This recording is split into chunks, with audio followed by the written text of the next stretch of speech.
Zarak, the one and only, welcome to the show. Thank you for having me. And for the audience who don't know, aren't aware, me and Zarak actually went to school together. And Both schools, primary and but secondary we school. did, didn't we? Yeah, that's bad to think. Actually, I completely forgot about primary school. But yeah, we've known each other for a while, and then unfortunately, obviously, just due to different career paths in life, as you know, we don't. I don't think we spoke to each other for like either. In fact, no, I was gonna say 11 years, but I did pass you in the street once back at home, didn't I? I said I hello, was and we being didn't. like, like following each other on social media and being like, okay, I see you there. Even though we're not in the same country, we're still monitoring each other's careers. Oh yeah, 100%. I see you're living the life in Barcelona. Like I'm just sat here in like miserable Scotland sometimes, and then now I'm in England and it's just pissing down with rain, and then you're like showing wonderful sunshine. I'm like, fair play, Zarak, fair play. Yeah, sure. Nothing wrong with But Scotland. oh yeah, I do love Scotland. I do love it. But the reason we have you on the show today, is to discuss quite a unique career and one I think that not a lot of people are very aware of, and that is chiropractic care. So I suppose the first question I want to ask is, what is chiropractic care within the medical profession? Cool. Well, whenever people come to my talks, before anyone goes under care, I always invite them to a talk where I explain what chiropractic is, how it works, how it Mm-hmm. can help them. And the question I always ask them is, okay, well, what do you think chiropractic is? Whenever someone says chiropractic to you, what image is it that comes into your head? And there's no right or wrong answer. But for you, Johnny, like whenever someone says chiropractic, what do you envision?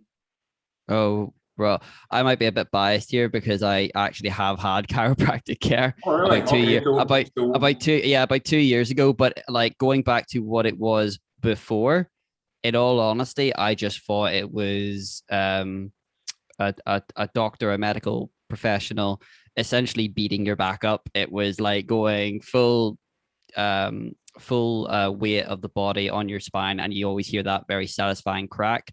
yeah. What that did, I wasn't aware of, and but people looked and felt better after it.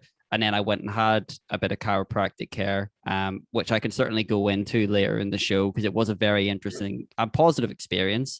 But yeah, that would be my take on chiropractic care. Yeah, those markers like the back, you're going to lean on my back, and the cracking, and it's some sort of a medical professional. Those tend to be like the type of markers that people hit whenever they Mm-hmm. come in for the first time. So Yeah. I'm always curious to know that. And then people are often surprised whenever I say like, okay, well, a lot of people associate with that and they say, okay, chiropractic, is it about neck pain? Is it about back pain? Is it like a physiotherapist? Is it like an osteopath? Are you Mm, going to crack me? Is the cracking the objective? And really, it's none of those things at all. And I tell my people, I'm like, look, the main essence of what chiropractic is aiming to do is we are looking at nervous system function.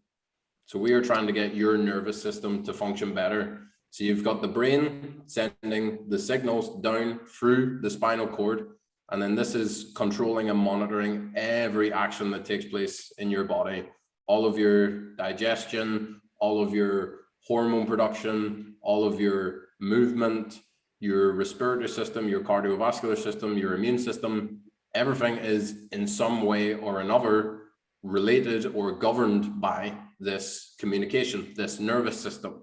mm-hmm. Now, when you have an interference on that nervous system, and we can talk a little bit about what might cause the interference, but when you have an interference in an area of your nervous system, it just means that that communication from the brain to a part of the body, that part of the body might be a muscle, or it might be an organ. It could be your kidney or your pancreas or your heart. It doesn't really matter. But that communication from the brain and a part of your body is now slightly diminished.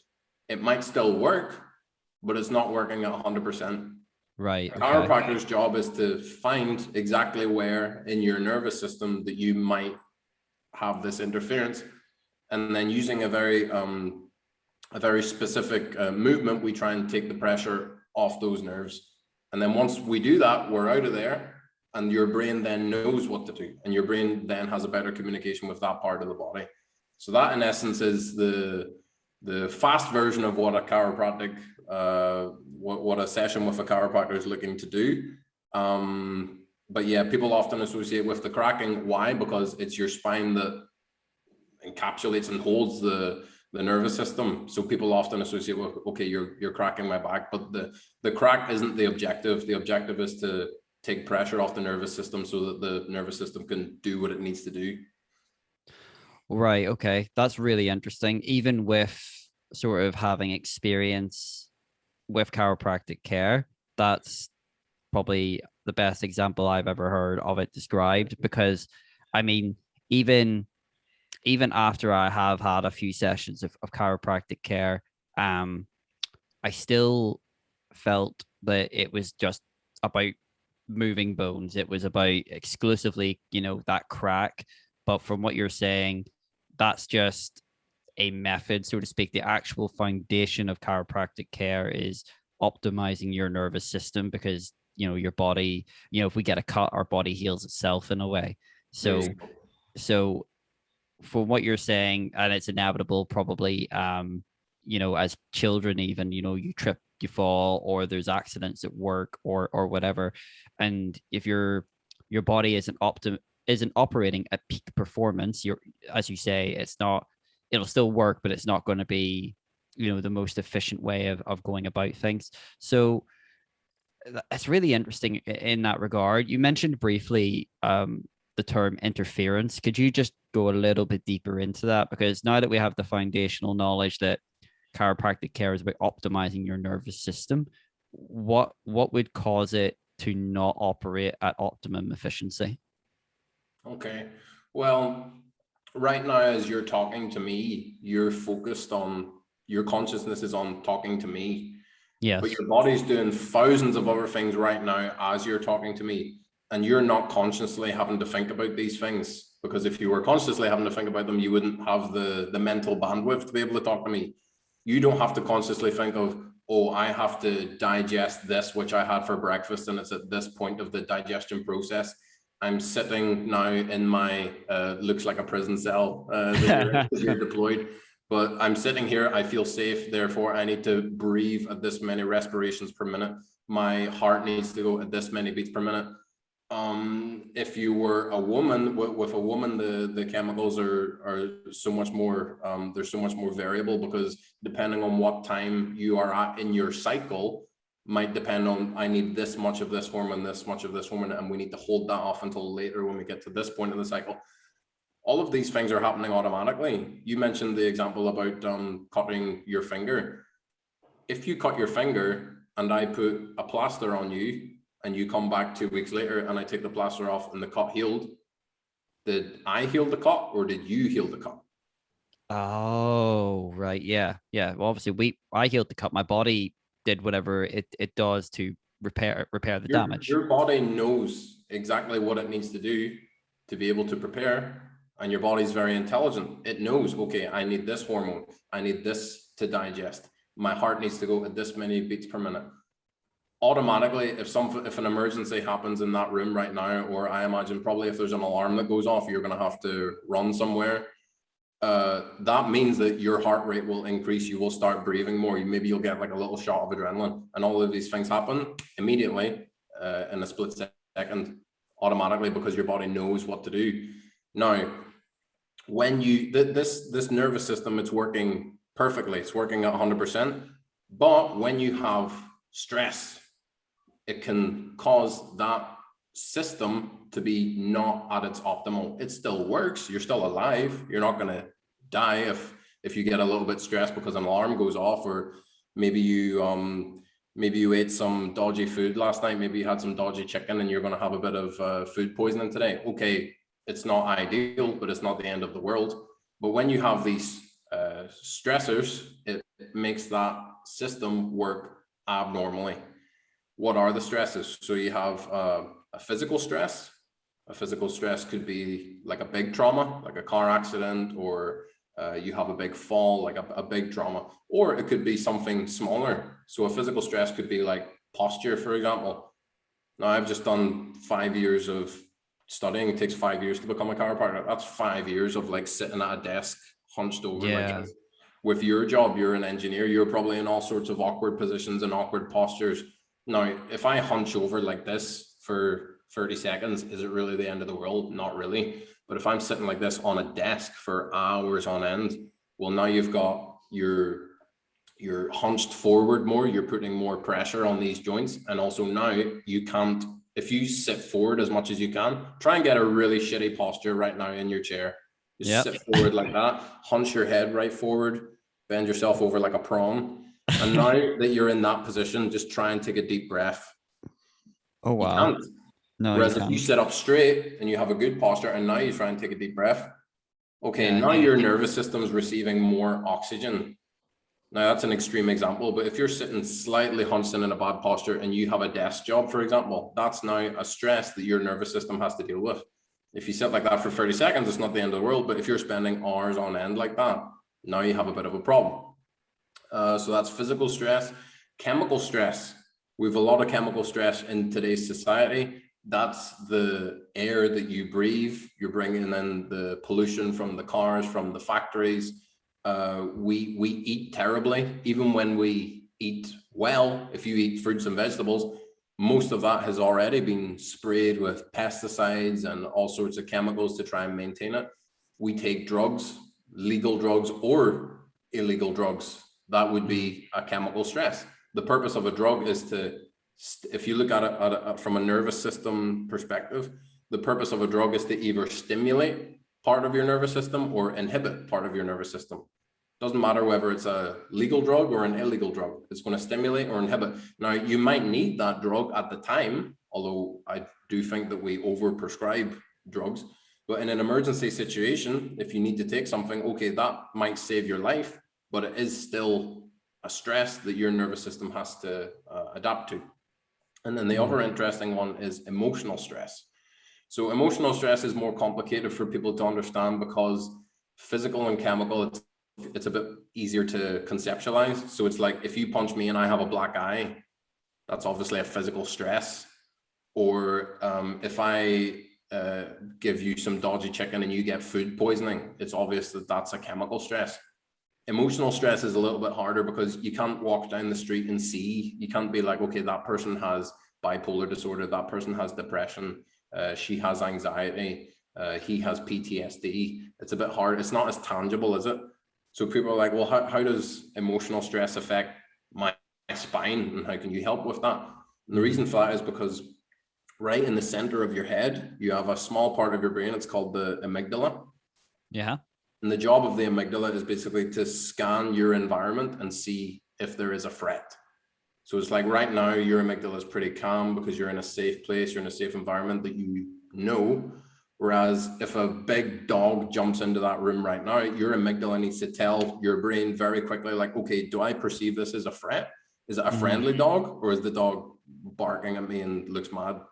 You then, it comes from way back when your ancestors were in the caves, because instantly you would be with the tribe 1 minute, and then the next minute, if there's a predator there or a rival tribe, you need your amygdala to fire up your nervous system and fire up your adrenaline and go into that fight or flight state very, very quickly. Yeah. Now, we're in an era now where kind of the predator isn't there, the thing that might be a threat to your life in the short term. But now, instead of that, we have more of a refrigerator hum, constant low level buzzing of stress. So now instead of that's an interesting perspective. Exactly. So it's like instead of getting beat up by the rival tribe and killed potentially, that threat isn't really there anymore. But now it's like, okay, am I going to be able to pay the rent this month? Is my boss going to fire me? Is my girlfriend going to dump me? The COVID, the numbers, the death count, like what does the news tell me to say today? Social media, everything's telling you to be stressed right now. And that naturally makes your amygdala more fired up. It's less relaxed. How does this affect your spine? Because when the amygdala is very fired up, your amygdala has a very strong neurological connection to the flexor muscles of your spine, which means when someone's living up here and they have a lot of anxiety or they have a lot of depression or they've got a lot on their mind, you will see these people, they will naturally adopt more of a kyphotic, hunched forward, stressed out posture.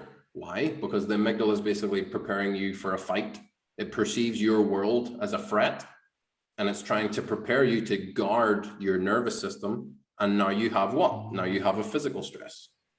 Oh, wow. Yeah. Oh, that's interesting.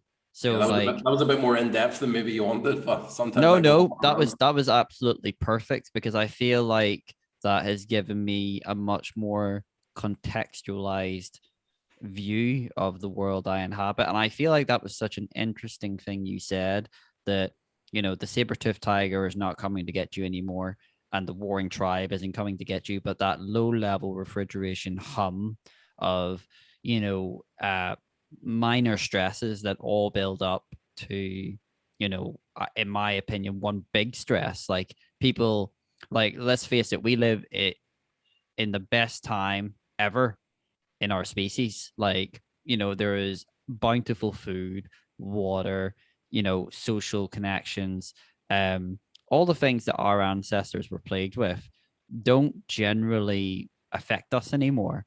But we're still the most stressed out, depressed, and emotionally anxious generation possibly ever. Like, granted, previous generations had very severe things to deal with, like, for example, the Black Plague. I'm not saying that we have it harder than them people, you know, especially with the aid of modern medicine. But I think you've really hit on something there that isn't talked about a lot, with the constant low stress and what this is doing to our health. Yeah. And I feel like now I'm very fortunate in the past couple of years. I feel like I've really taken charge of my health. I've been very, very intentional with my health. I've tried my best to improve my diet. I'm trying my best to exercise more. And I've recently, well, I say recently, 5, 6 years ago, I did take up meditation, mainly use like the Headspace app and that kind of thing. Nice. Something I've taken up recently, box breathing, can't rate that enough.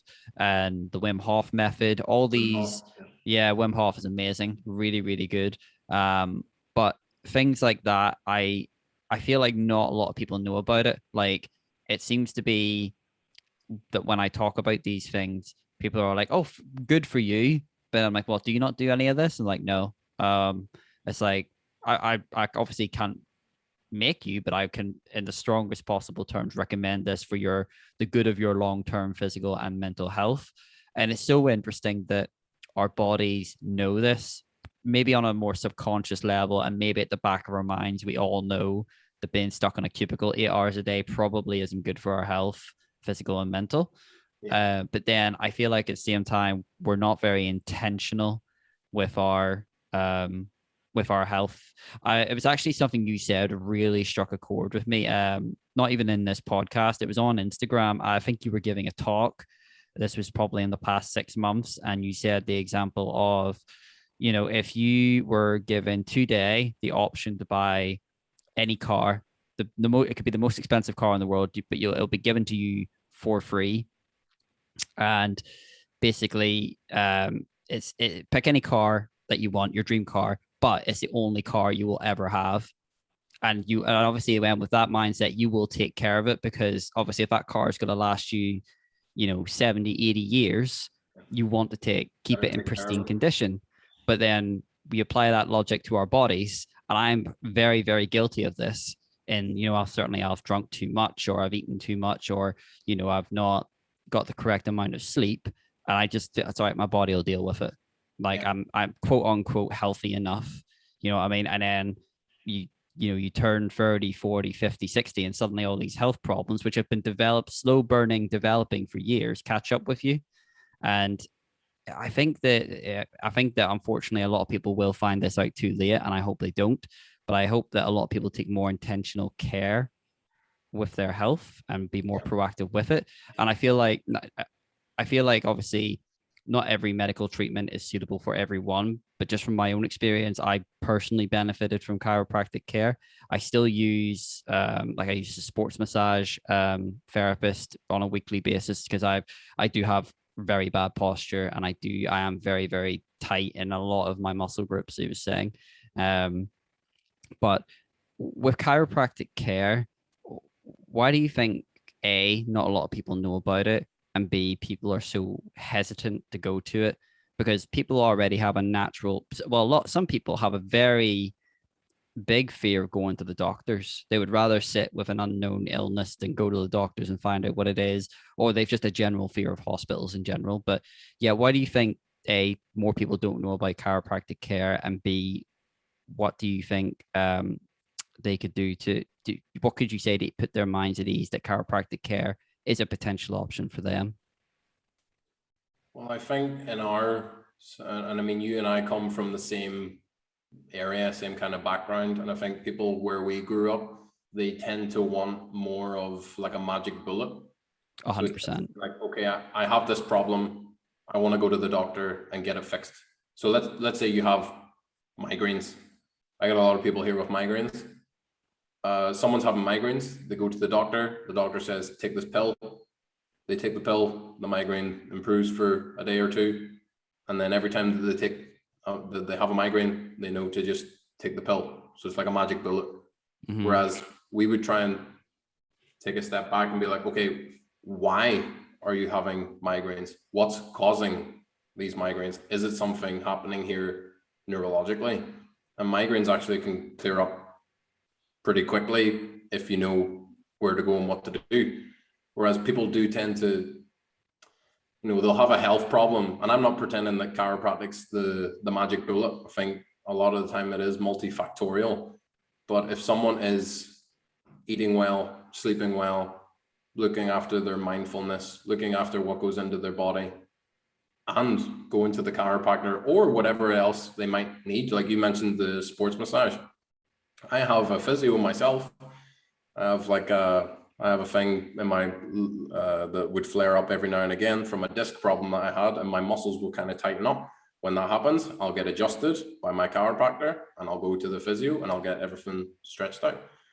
So I think we're brought up where it's like, I have this problem, I want to go to the medical doctor and he fixes it like that, or I want to go to the chiropractor and they fix it in 3 minutes. And it's like, no, man, this is many aspects of your life have to come into actually getting to the bottom of this and fixing the problem. So do I think it's the magic bullet for everything? No, but something that I do tell my patients is chiropractic doesn't cure anything. A chiropractor has never cured anything. I've never cured anything.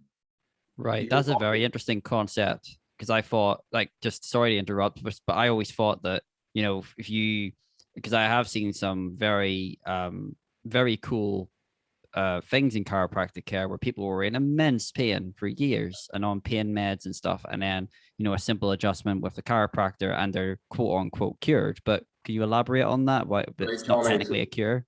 So you cut your finger. I put a plaster on your finger. I helped you. I helped facilitate your healing, right? A week later, I take off the plaster. Did I heal your cut, Johnny? Oh, right. Yeah, it comes back to that example at the start. You healed, the individual healed themselves. Yes. If someone comes to me and they have a problem and I find a nerve interference and I correct it, their body knows much better than I do. Mm-hmm. Even though I have 10 years of university education since we last saw each other, but I don't know 1% of what their body knows. Their body knows what's best for them. It just needs a little bit of help taking away the interference. But once I take away that interference, the body knows what to do. It's not that I fix anything or I cure anything. I just remove the interference so that the intelligence of your body can express itself in the best way. And when you do that, amazing things can happen. It's not just as simple as neck pain and back pain. It's chronic conditions can clear up, people's lives can change. I had a patient here yesterday who had like a disc herniation and intense migraines happening regularly. Mm-hmm. And I was speaking to her yesterday and she's like, occasionally it'll come back. Occasionally, once a week or once every 2 weeks, I'll get a migraine. She's like, but you know what I've realized from coming here and seeing you? She's like, now I can at least live a normal life again. She's like, it used to be if I wanted to get up and clean my house, I can't clean my house because I'm in too much pain. If I want to pick up my kid, she has like a 5-year-old kid. It's like, if I want to pick him up and give him a hug, I can't because I'm having a migraine and I've got this disc problem. She's like, all of my problems aren't completely gone, i.e. it hasn't been a magic bullet, but now I can at least live normally. I can have a normal existence. And that's what chiropractic, I think, can help you to do. It's not just as simple as a neck pain or back pain, although it is great for neck pain and back pain, but it's going to a chiropractor simply for back pain is kind of like robbing a bank and only taking the pens. Like you're leaving so much more on the table, you know? That's a great example. That was very good. But that's incredible that, you know, you can have that effect on people. Like their quality of life can change with such a simple procedure. What would you say to someone who's potentially got a condition or is in pain, but they're too scared to go to a chiropractor? Because, you know, I'll be totally honest, the first time, like before I went to a chiropractor, like I definitely YouTubed it, and seeing someone obviously hold your head and then that little neck crack, I was like, man, that's scary. But then like when I seen the results, people leaving saying this is the least pain I've been in years. Okay, so there's clearly something to it. And then when I went for the first time and got my neck cracked, I'm not gonna lie, I was, pardon the French, shitting myself. You know what I mean? I was like, you know, you feel so vulnerable when someone's like, you know, cradling your neck. And then, don't get me wrong, cracked my neck, felt awesome. I'll go into that later. But for someone who is a little bit nervous about going and getting chiropractic care just because it's new and they've never experienced it, what would you have to say to them? I would say with regards to the videos on YouTube, and I have a love-hate relationship with these videos because I get are completely turned off chiropractic because they see these videos, and I get people that are very intrigued when they see these videos. I think the main thing to keep in consideration here is context. You need to have context. If you're just going on YouTube and you see someone do a gross manipulation of the neck, I don't know if I really agree with that, or doing these like big long axis distraction, like the Y strap, they call it. Like there's no context why that would work or how it would work. This is just for clickbait, for YouTube views. I would say the difference between what I'm doing is, let's say you come to me and I've never seen you before. I'm going to explain chiropractic to you in great detail. Then I'm going to analyze your spine. I'm not going to adjust anything. I'm not going to move your bones. Then I'm going to take the spine, a model spine, and I'm going to say, right, here's what you have. This is the direction that the bone has gone. This is how your disc is presenting to me, you know, the intervertebral discs. This is the nerve that it's putting pressure on.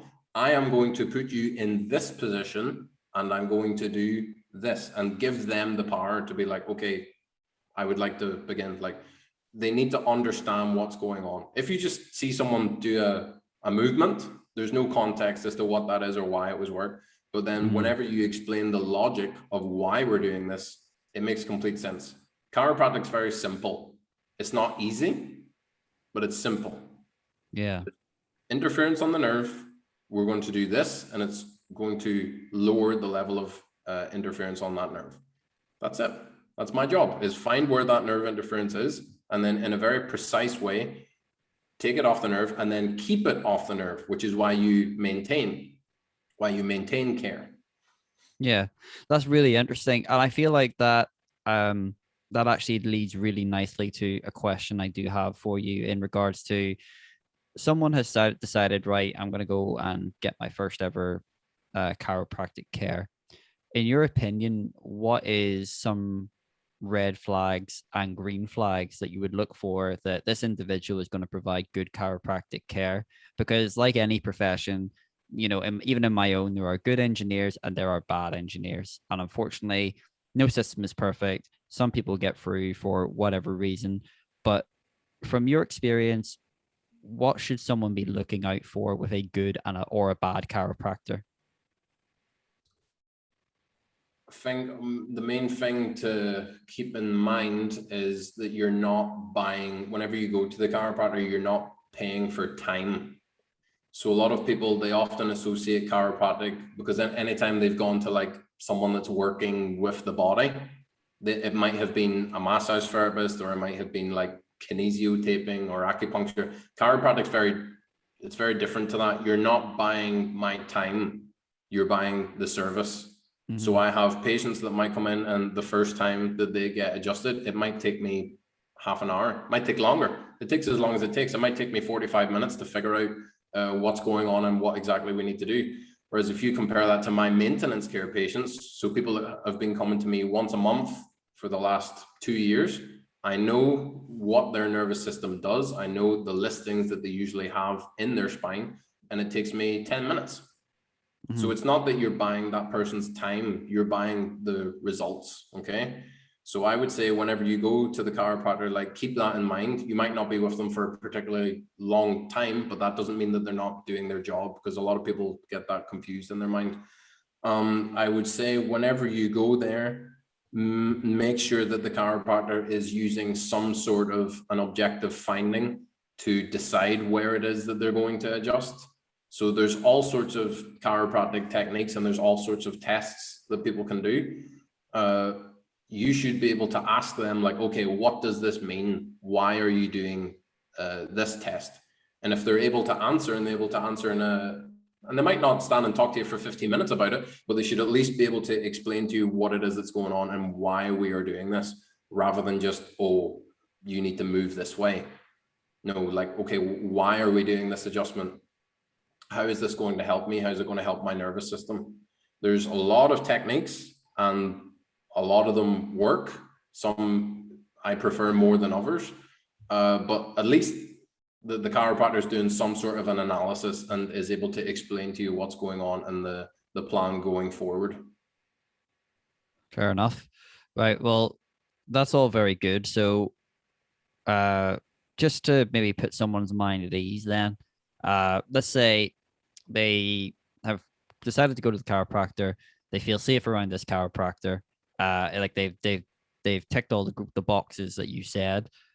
What can someone expect from their first chiropractic visit? Now, I know that will be very contextualized. Obviously, it's patient to patient, but as a general kind of rule of thumb, if someone walks into a chiropractic surgery for the first time, what can they expect either their consultation to be like, or perhaps their first treatment? It really varies office to office, but whenever you go there, generally you would expect that you would have to fill out some sort of a question form, like a survey, to see what it is that you're there for. Because normally people come and they're not just like, I want my nervous system to express itself at 100% of its potential. Like, there's nothing wrong with me. That doesn't really happen. That happens later on down the line. Normally, if someone comes to your door as a chiropractor, it's going to be, I have a migraine, I have neck pain, I have shoulder pain, I have this issue going on. Or maybe they've been referred by someone else and they might have a bit more of a background. So for example, chiropractic is very good for pediatrics. So babies respond really well to pediatric chiropractic. So sometimes you might have babies coming in with digestion issues or colic, or their sleep patterns screwed up, and that person might have a bit more of a context of what it is that chiropractic's doing. But generally they will come in with some sort of a pain. So there'll be some sort of question form that you have to fill out, or a consultation. It might be with the chiropractor themselves, or it might be with the chiropractic assistant. So they might be doing that. Then there will usually be some sort of an analysis, and it depends from chiropractor to chiropractor. They might take x-rays to see exactly what it is that's going on in your spine. They might take thermography, which is to see the amount of heat that's coming off different parts of the spine, because if there's a lot of heat coming off one area, it might mean that there's an interference there, or that something's very inflamed, or that there's something going on. So thermography is a really popular one. They might do like neurologic testing to see the integrity of your nervous system, orthopedic testing. They might do tests to see how things are moving. There's all sorts of tests that they can do, but at least there'll be some form of analysis. Mm-hmm. Then probably the chiropractor is going to explain to you like, okay, this is the nature of the problem. This is roughly how long it will take to help with that problem. And this is what I would recommend that we do to maintain, so that we keep the integrity of your nervous system. So it's not so much just only focusing on the symptom, mm-hmm. because if you only care about getting rid of a symptom, it's very easy to do. If you have some sort of a pain and you only care about getting rid of the symptom, you can down a bottle of vodka and take some tramadol, take half a box of tramadol. I guarantee that you won't feel any symptoms. but did it fix the problem? I don't think so. So get out of your consciousness that, okay, I'm just here to get out of pain, you know, try and think I'm going here to get my body working better. Yeah. Yeah, 100%. I feel like this would probably be a good time to actually talk about my first chiropractic experience, and you can tell me if this was a good or a bad one. But very much like you described, initially went in, did the medical questionnaire, and it was all very professional. I then went into private room, and the chiropractor did do that thermography. Am I pronouncing that correctly? Yeah. So did the thermography and said, yeah, we'll have your results back shortly, but if you're okay with it, would like to maybe adjust you next week, not today. And I went, yep, no worries. So that was initially for me. I felt good about that. I didn't feel pressured to hand over money. I didn't feel pressured to, you need adjusted today. You know, Yeah. there was that week in between to properly analyze the results and that kind of thing. Turned up a week later, and she did say to me, what trauma have you received? And I was like, to my knowledge, none. Like, I've never had anything serious except for a car. I was hit by a car when I was 14. Don't know if you remember that. When I was in school, like 6 months, I was in crutches. On my left ankle. But when she done the thermography, at the top of my neck, just at the base of my spine on the right hand side, it was off the scale. Like, it was unreal. She said, yeah, it's like you've had some severe trauma to your neck. Don't know if I had a rugby, because I did play a bit of rugby for a time. Don't know if that somehow came into play there. Someone also told me that the body sometimes works in opposites. So because my left ankle was so badly damaged, it went to the opposite side of my body, compensating and that kind of thing. So then she said, would you like to get adjusted? I went, yes, I'll give it a go. So she did that, cradling the neck, and then did the neck crack. Initially, instant relief. Like, I didn't know it was there, but that instant crack, I went, oh my God, there's something has happened where I felt instant relief, at least from a physical point of view. Now, I'll be totally honest here, about 5 minutes after that, I possibly felt the illest I have ever felt. Like, see, for about 30 minutes afterwards, I was genuinely like, do I need to call an ambulance here? Because I just felt so ill. Like, I went across to a cafe afterwards, and I was trying to eat some lunch, and it was ask you something? horrible. Sorry to Yeah. interrupt. Did Yeah. they tell you beforehand, hey, just so you know, after this, you might feel this? Yes. Sorry, I should have said that. Yeah, they did. She did say, like, when initial adjustment, please don't stand up too quickly. Take your time. If you do feel lightheaded, that's not a problem. Just sit back down, and we'll take our time. Now, this is actually something I was really looking forward to having a chat with you about, because I have never experienced anything like it, and I haven't experienced anything since, and probably never will again. But when I initially cracked my neck, about 10 to 15 minutes afterwards, I swear to God, it felt like part of my brain switched on, like on the top of my skull and to like the right. It almost felt like neurons that hadn't been firing in years suddenly lit up. And I'm probably angering lots of neurosurgeons right now. It's like, this is so unscientific. No, But for me, we actually have research papers. We have research where people are under the MRI, and they're looking yeah, at maybe not the MRI, the CT, and they're looking yeah, at the brain function. They check it, they take them out, they adjust them, and the prefrontal cortex, this bit of your brain, which is for decision making, logic, being considerate of others, love, yeah. like all the good stuff, it lights up the prefrontal cortex like a Christmas tree. So maybe your neurons were firing. Yeah, it was just so weird in that, like, it was very straight. I did feel very spaced out, but I Yeah. didn't feel lightheaded. It just felt like, I don't know, as if like you said, there was an interference, and Yeah. suddenly my The power brain went off. into overdrive. It was like, holy crap, we're back up and running. And I don't want to say, like, I did struggle with a little bit of brain fog for a Yeah. long time. I would say I definitely felt very peak and alert afterwards, and then I usually had a chiropractic adjustment about a month, once a month after that. Now, since obviously the pandemic, I haven't had one. So I imagine when I do eventually go back, it's going to be a hell of a crack. But it was a positive experience as a whole. I just want to reiterate something. So the actual intervention that the chiropractor is doing when you see them do that movement, so that's called an adjustment, which is when, okay, we found an interference in the nervous system and we want to move the bone in this direction. That's an adjustment. Now, a side effect, a happy side effect of that adjustment is that you will hear the audible, you'll hear the noise. Yes. You'll hear the crack. Now, an important thing to consider is the objective is not the crack. There's a red flag. There's a red flag for someone that might be thinking of going to the chiropractor. If they are trying to get a big crack, or they say like, I'm going to crack you, for me, that would be a big red flag, because cracking is not the objective. The objective is to look after the nervous system. Now, an important thing to consider is whenever people are coming here, I've had experiences where I have a huge, like 110 kilogram, like strong guy, like a rugby player, you know, come in and I have him and I'm like, okay, I want to set the bone this way. And I'm like, oh, this is a big guy. Like I'm going to have to put all of my power into this. Like I'm going to have to do this with all my strength. Like, so I'm going to have to move it this way. And the noise, the crack might be, you would expect it to be.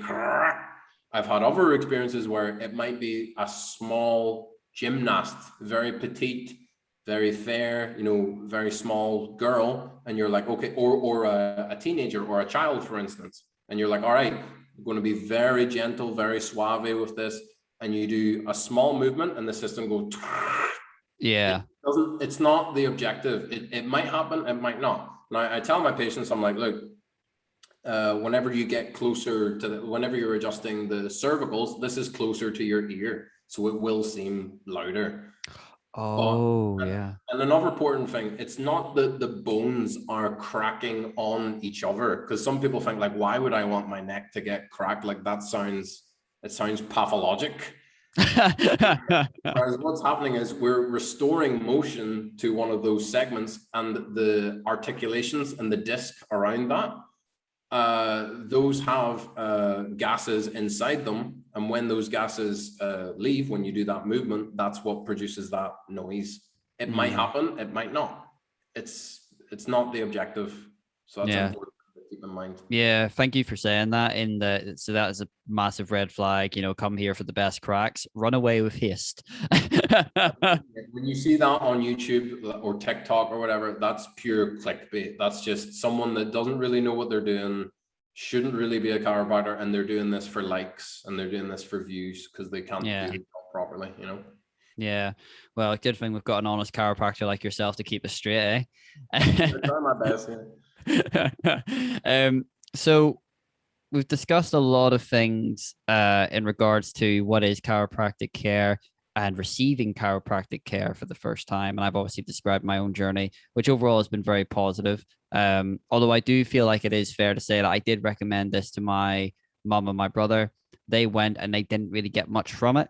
Now, it's patient to patient, isn't it? Some people need chiropractic care. Some people, it's probably not for them. My next question would be, who is chiropractic care for and who is it not for, if that makes sense? I would argue that it's regardless of what condition you have, whether it's a migraine or whether it's asthma or whether it's cancer, I don't care. Does it help to have your nervous system functioning at its best or not? So I said before in the podcast, like, does chiropractic cure anything? I've had plenty of asthma cases clear up. I want to make it very clear, I don't cure asthma. That's not my objective. But your phrenic nerve, which runs from your cervicals down here and innervates your diaphragm, if you have pressure up here, because up here is not moving properly, and it puts a slight bit of pressure on that phrenic nerve, now your diaphragm can't work properly. Or if your thoracics don't move properly and your rib mechanics are all screwed up, you physically can't, you don't have the range of motion to take that deep breath. You might go to the chiropractor and that clears up and the asthma clears up. So now another thing, if someone's battling cancer, does chiropractic cure cancer? No. And if you go to a chiropractor and they're like, I cure cancer, like I would say that's another red flag. But if someone came to me with cancer and they're like, okay, can you help me? I'd be like, well, if your body's fighting this, would you rather that your nervous system is at 100% or would you like it at 70%? Oh, 100. Yeah. Yeah. The answer is obvious there, isn't it? Yeah. Yeah. So I would say chiropractic is for anybody, regardless of any condition, that would like their nervous system working at its best. Who is it not for? I would say that if someone is just looking for a magic bullet and they're like, I want to eat like shit and sleep 4 hours a night and work 100 hours a week and take a bunch of legal and illegal drugs and just put all this toxic chemicals into my body and I don't want to do anything about it and I want you to fix me in 3 visits. I say this is, you know, because that person is not going to get results, you know, because as good as I think chiropractic is, I do think that you need to be doing other things. Yeah. That was a fantastic answer. I really like, I knew it was going to be a good answer, but at the same time, that is so informative, and it's so, what I love about having you on a guest on the show is your transparency, and that you're like, this is not a magic bullet. Don't come to me or any chiropractor expecting to live or make bad choices in your life with regards to diet, exercise, lack of sleep, and expect that just because I make an adjustment, you're suddenly going to be better and can continue on in that fashion. It's about taking personal responsibility. About that, if you'd like to hear go on. Yeah, go on. So I have this device here. I'll actually show you. So if someone's watching on YouTube, they can see this thing. Yeah. So this is one of the tools that I use to help find where your nervous system might not be functioning at its best. So this is called a nervoscope. So this is a really cool machine where both sides here that you can see, for anyone listening to this, is like a handheld device with 2 prongs coming out of it. So each side of this is a really finely tuned thermometer. So each side of this can detect a difference in temperature on the 2 sides of 10% of 1 degree. Wow. Take 1 degree and you cut it up into 10 pieces. This will find like one of those. So very finely tuned thermometer. Now, why do I use this? Because I pass this down the spine to look at each side of the spine. Now, nobody's spine is completely going to be at 0 the whole way down. That's not normal. That would mean the machine's turned off. Very slight differences and the line moves like this very smoothly. That's normal. That's just normal vasodilation. That's blood moving. That's your digestion. That's like a normal healthy individual. If I pass that device and the line goes boom to one side and then back into the middle, okay, that's an indicator that in this area, there's something happening. There's some sort of neurological interference. The tissues are more inflamed. The nerve is more inflamed. The body is intelligent, so it's sending more blood and inflammation and lymphocytes to that area. And also the muscles on one side might be working harder. Why? Because they're trying to pull that bone back. They just need a little bit of help. So your body's intelligent. And I remember this girl was coming, and usually people clear up like pretty quickly unless it's like a serious condition. I think that this one, we're talking a lot about migraines. I think this actually was migraines, this one. And it was like within 4 visits, she'd gone from having, you know, migraines almost every day to having no migraines at all. And I'm like, okay, now we can just go to maintenance care. I don't need to see you every week. Let's see you every 2 weeks or come in once a month just to check and just make sure that we keep the good work that we've done. She's going for maintenance care and there's not much going on in the cervicals, which is great. And then there's one day she comes in and this is called a nervoscope. The machine was all over the place. And I was like, what the hell happened here since the last time I saw you? And I think I'd seen her on the Friday and this was like the week after.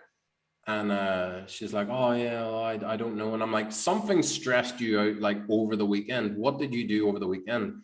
And she was like, well, to be honest, like I went out and I took drugs. Like she'd done cocaine. Right. And I wish for anybody that was ever thinking about doing cocaine that I could show you this device before and after they take, and you would, because you'd be like, that's how stressed out my nervous system would get if I take this. And, a week or two after, she messaged me and she was like, oh, I don't think I'm getting results. So I'm going to go to a physiotherapist or go to whatever it was.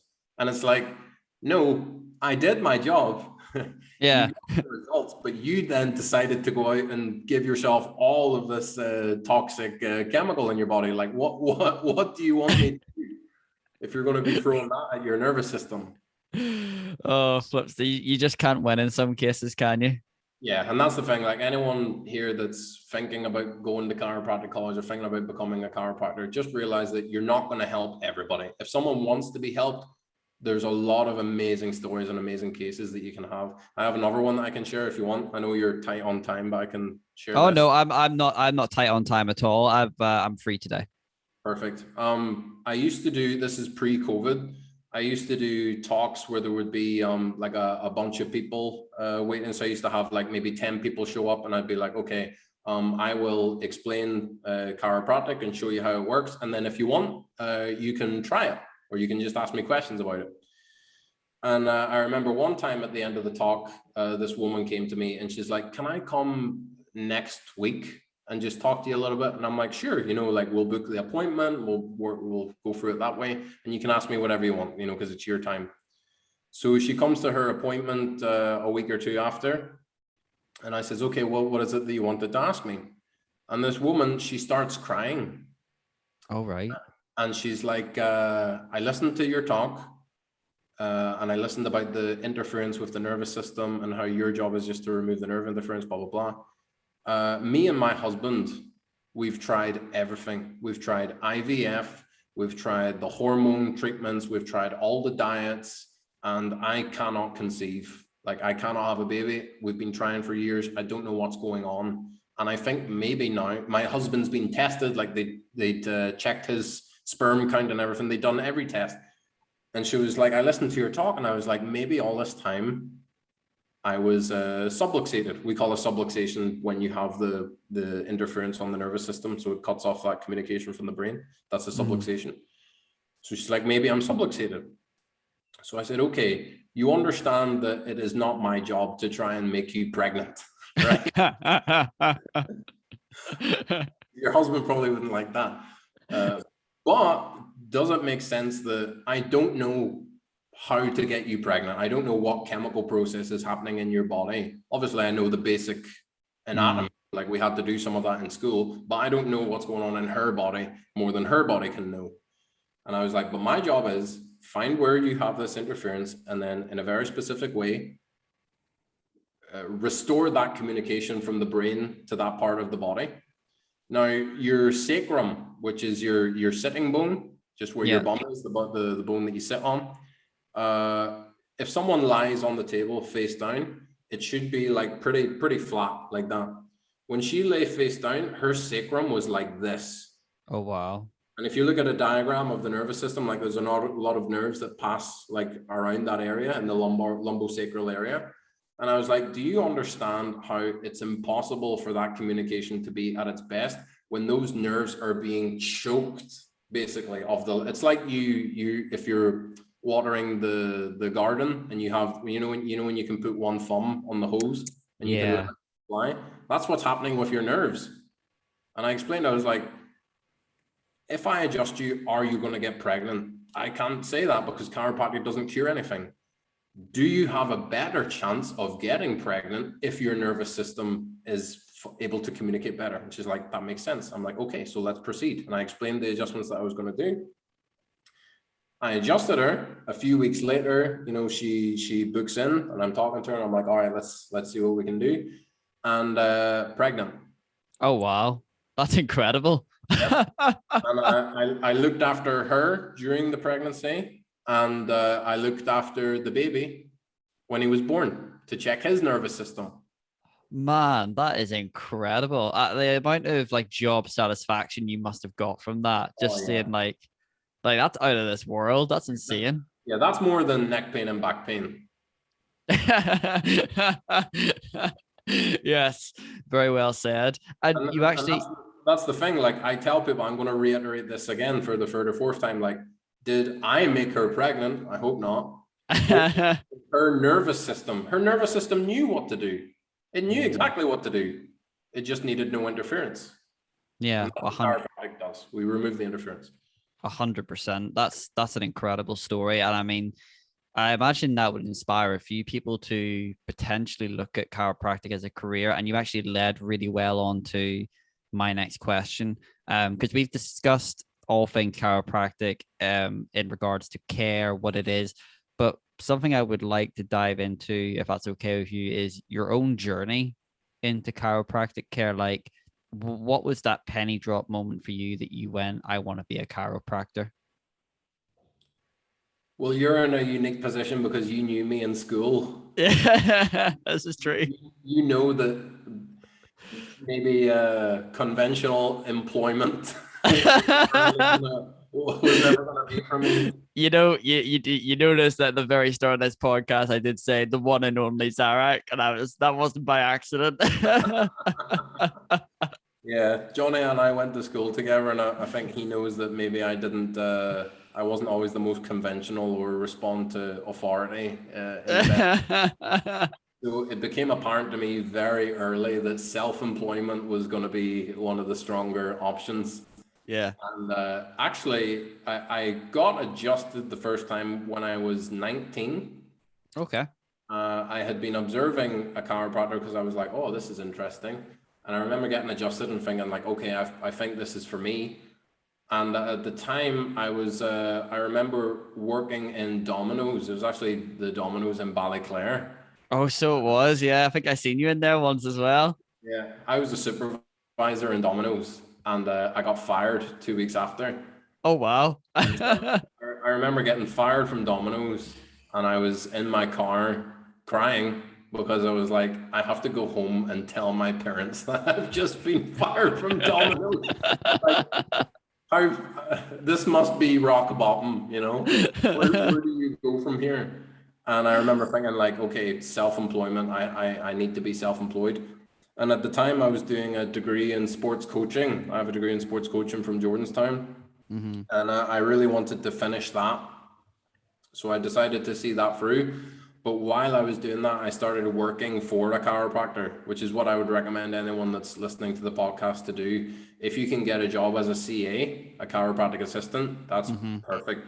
If you can't do that, go and observe as many chiropractors as you can, because there's all sorts of different ways to practice. There's all sorts of different techniques that you can use, all sorts of different ways of communicating. It just depends from chiropractor to chiropractor. Go and most of them will receive you quite happily if you just send a message or send an email and just say like, hey, I'm a prospective student, can I come and observe for a day? And most chiropractors will accept you. Go and see like, okay, is this for me? What do I like? What don't I like? How does this person interact with the patients? Do they seem happy in their job? You know, we have quite a lot of job fulfillment, job satisfaction. Who are the chiropractors that resonate most with me? Just go and observe as many as you can. That's what I did. And yeah, so basically I saw it through with my first degree. And then I came over to Barcelona, which is the world's first bilingual chiropractic college. So over here, we learn. I didn't speak Spanish when I came here, but now I speak relatively decent Spanish. I wouldn't say I'm fluent, but I can communicate at least. Can communicate with patients at least. Fair play. And yeah, we have a bilingual college over here where you can sit the exams in your mother tongue. And during the first year, basically you're in the room. So let's say Johnny only speaks Spanish and I only speak English. We're in the same class and we're listening to the teacher. But if the teacher's in Spanish, Johnny listens to in his mother tongue, and I have like a headset on, and there's translators at the back of the room, and they translate what's being said and what's going on. So that's to like feed you into the first year, and they give you Spanish lessons and that sort of thing. And then by the time you get to fourth year and you're in the clinic and you're actually seeing patients yourself, you should be able to communicate and speak decent Spanish to them. So that's what I did. There's a couple of different chiropractic colleges in Europe. Check them out, go and visit them, see which ones resonate more with you. If you want to ask for my personal recommendation, I would say go to Barcelona, which is the BCC, or there's one in England called McTimoney. And I think there's actually one that just started in Scotland. There's the Scottish Chiropractic College. It's a new program. So definitely go and check that out, depending on what time you're listening to this podcast. So you've got Barcelona, McTimoney, which is in, I think it's in Manchester, and Scotland. Mm-hmm.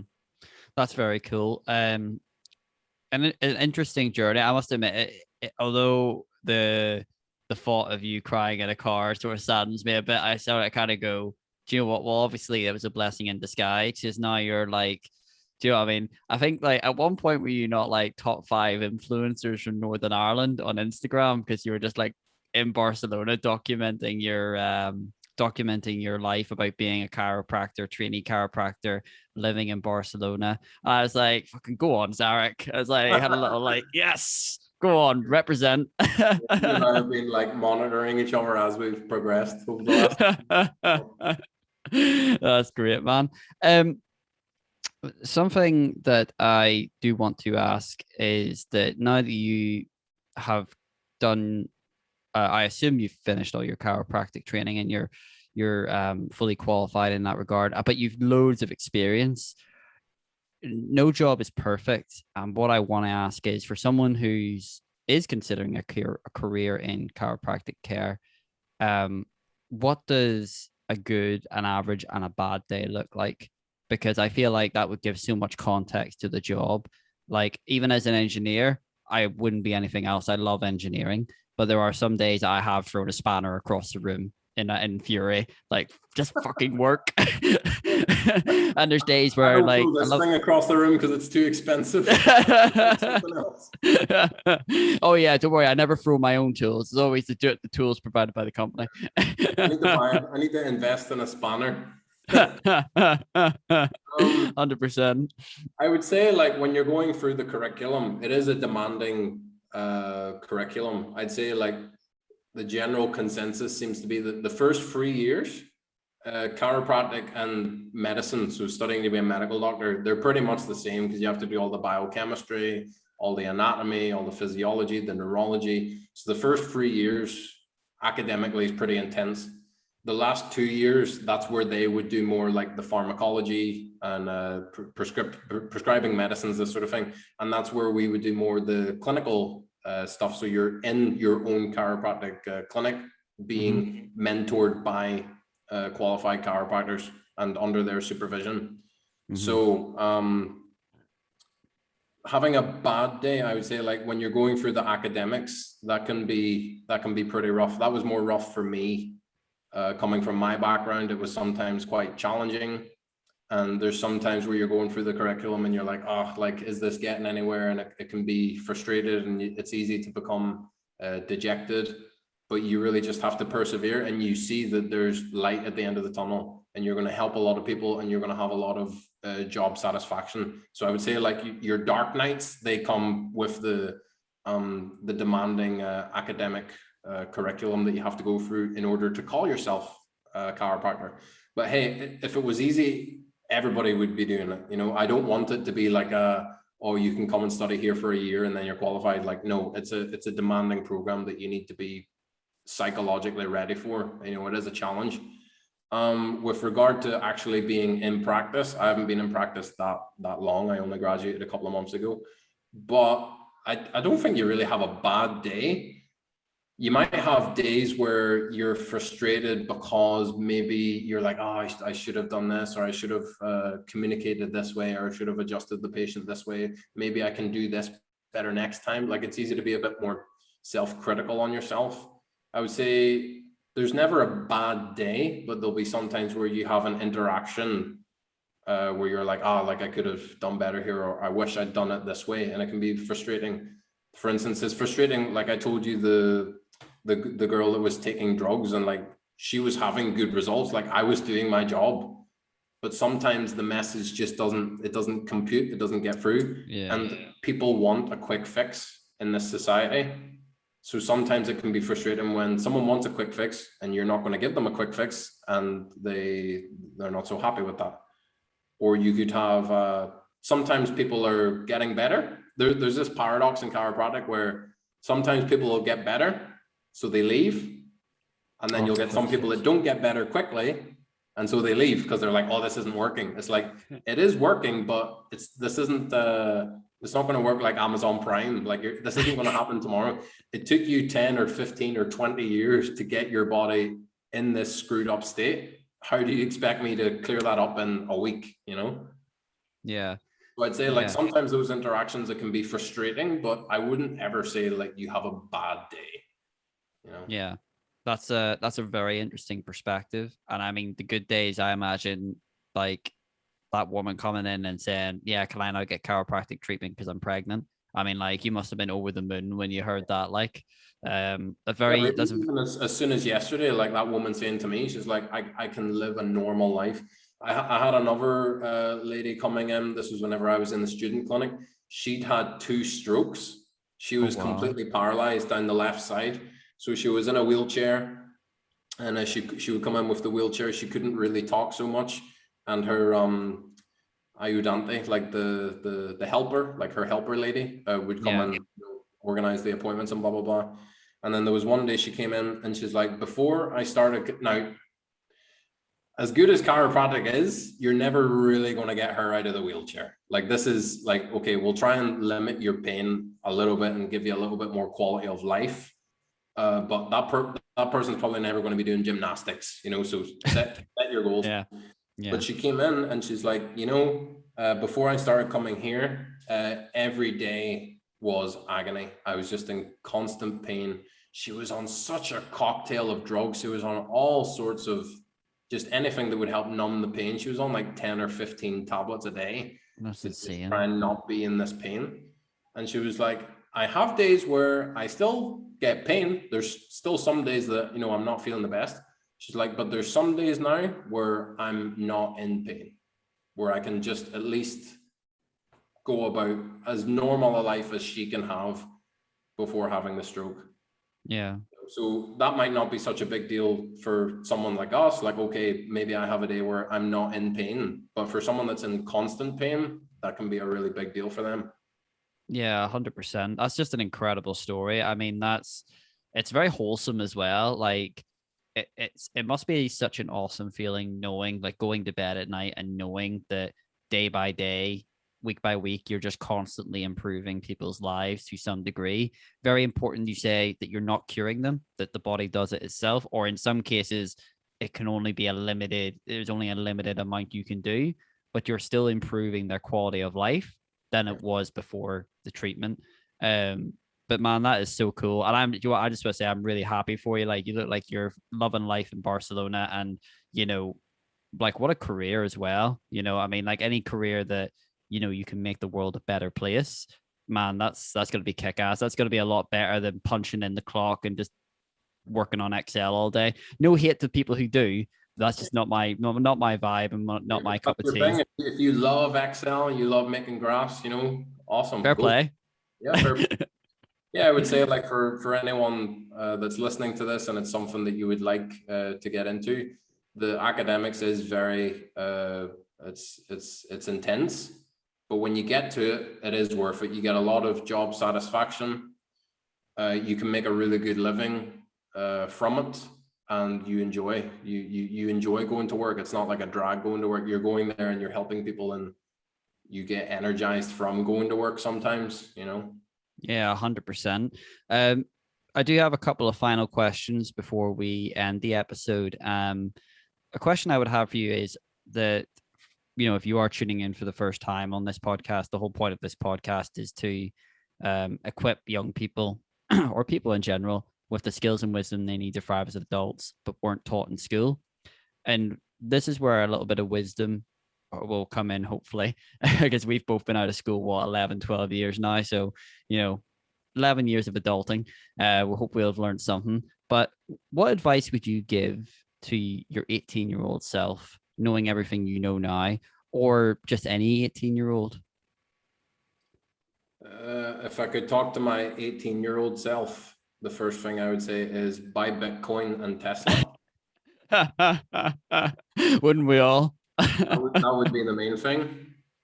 And then I would say, like, what really helped me was I did my first degree, and it was a 5-year long degree, but it was part-time. You know, we're raised now, and you and I would have gone through this whenever you're 16 and you're doing your GCSEs, and then you're 18 and you're doing your A levels. You're an 18-year-old or a 17-year-old, and they want you to have your whole life mapped out in front of you.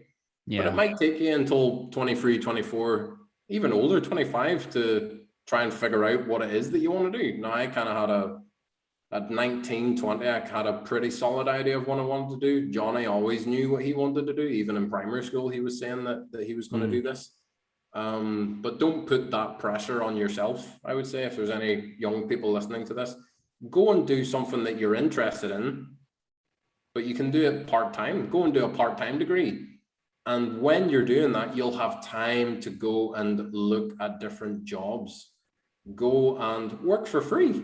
I worked for my chiropractor for free for 2 weeks before a position came up, just because I was simply interested in being there. If I'd worked and it hadn't worked out and I decided, this isn't for me, okay, you gained a little bit of experience and you go find something else. But go and observe people, go and look at different jobs.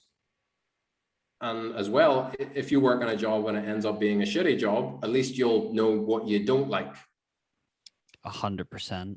You know, and I worked in a couple of jobs where I'm like, okay, I definitely don't want to work in Domino's for the rest of my life. So go and find something else. You know, you'll work a couple of jobs. Some you'll like more. Maybe you like working at a desk and you like being on Excel all day and you're like, okay, what can I do in this field? Maybe you really want to go and do graphic design, and that really like lights you up inside. Or you might want to be like me and you like interacting with people and working with your hands. And while I was doing the degree, I was working for the chiropractor, and also I had a personal training business. So I was teaching people how to box. I come from a boxing background, and I really enjoyed doing that. So I was like, all right, I really like being self-employed. I don't like having an employer. So I would say, don't put too much pressure on yourself to figure it out right here, right now. And we have a lot of pressure from teachers, from our parents, just from society in general. Oh, what do you want to do? And people think that their degree is going to, so you might make it, imagine that, Johnny, you might make a decision when you're 18 that puts you on one degree, and then that's your life path forever. Yeah, exactly. Just thinking what I would say to my own 18-year-old self, I would say definitely take more calculated risks. Like exactly what you said there, with try different jobs, try different experience. When you're from 18 to say your mid-20s, you know, I mean, the price of failure is very low. Like, you know, it's like if you fail, you're probably not got a kid. You've probably not got a mortgage to worry about. You've probably not got a lot of things that when you're in your 30s or 40s, you will have to be concerned about. You can't just take that random risk. So take more calculated risks and learn from those experiences. Another thing I would say as well is that in series 2 of the podcast, me and my co-host Nathan did cover this topic in an episode called How to Decide What to Do with Your Life. Not saying that's a magic bullet either, but to sum up that episode in one sentence, there's a nice Venn diagram. Simply Google it, you know, how to decide or what's your purpose Venn diagram.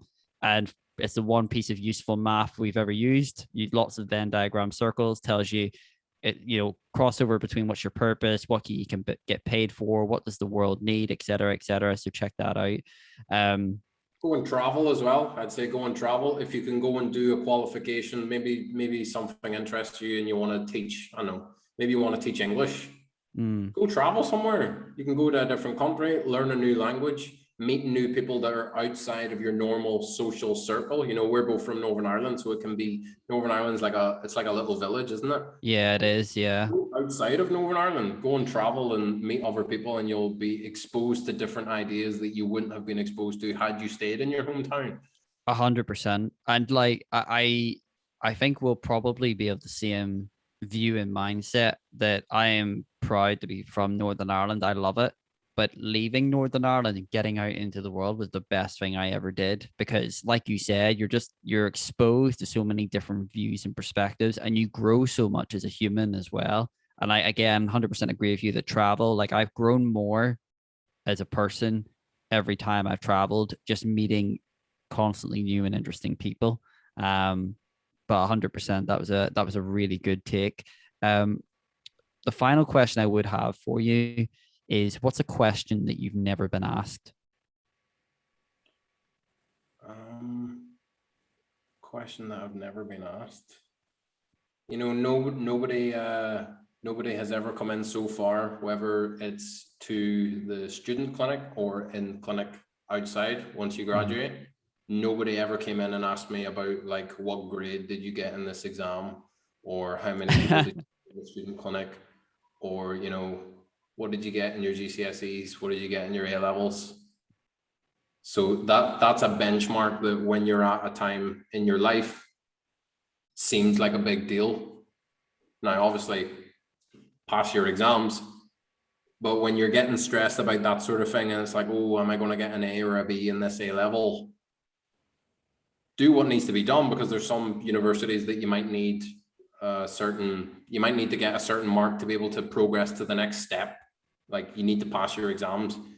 But stressing over the little small details about, okay, is it going to be a B or a C, or am I going to get an 85 in this exam compared to my friend that's getting a 95, or what if I only get a 75?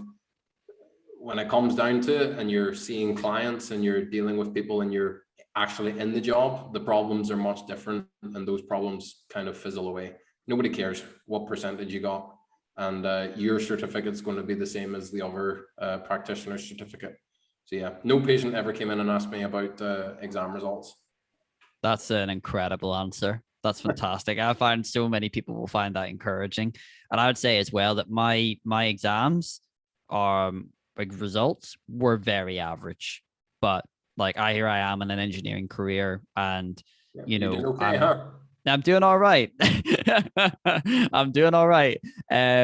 One thing I would like to sort of end the podcast on was that, take away this idea and truth that your value is not dependent on some exam results. If you get, a load of C's or a load of A's, regardless, your value as a human being hasn't changed just because you excel or do not excel in one of the many intelligences. So if you are very, very good at academia, fantastic. I'm well happy for you. If you're not good at academia, but you're going to be an awesome plumber or an awesome joiner, or you're whatever, fair play, but your value's not defined by your GCSE results, your A level results.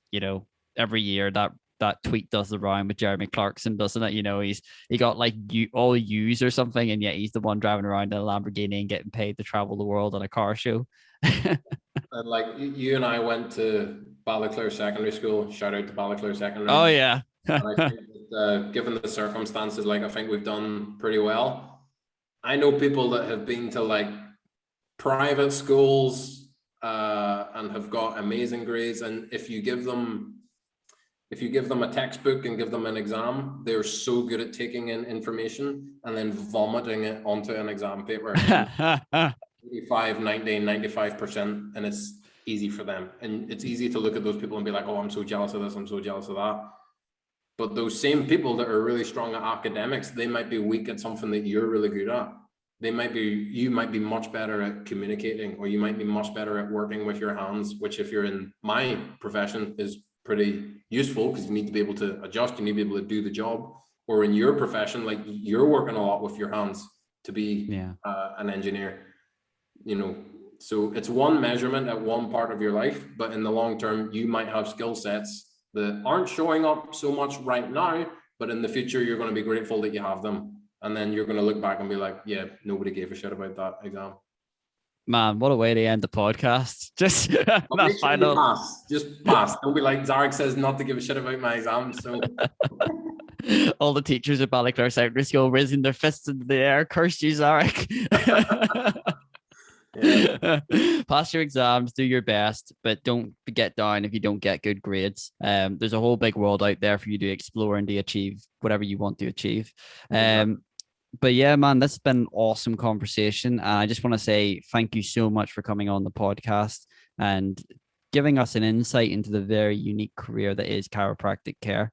Thank you for having me. And if there's anyone listening that maybe you're intrigued about chiropractic and you want to start observing chiropractors, you can contact me. Johnny will put my details in the link. I also have my own YouTube channel. It's probably not of interest if you don't want to be a chiropractor, but if you've looked at this and it piques your interest a little bit, then it might be of some value to you. So just go on YouTube and type Real Chiropractic Dynamics. Real Chiropractic Dynamics. It's on YouTube, Spotify, iTunes, and it's a podcast where I basically interview other chiropractors. So if you're intrigued by this and it's something that you'd like to look into, then check that out. 100%. You sort of beat me to the punch. I was literally about to say, for everybody who wants to know, spill your details, but that's fantastic, Zarak. And I'll put all them details as well in the show notes, so they're just a convenient click away for the audience. But once again, Zarak, thank you so much for coming on the show today. All right. Cheers, everybody. Bye.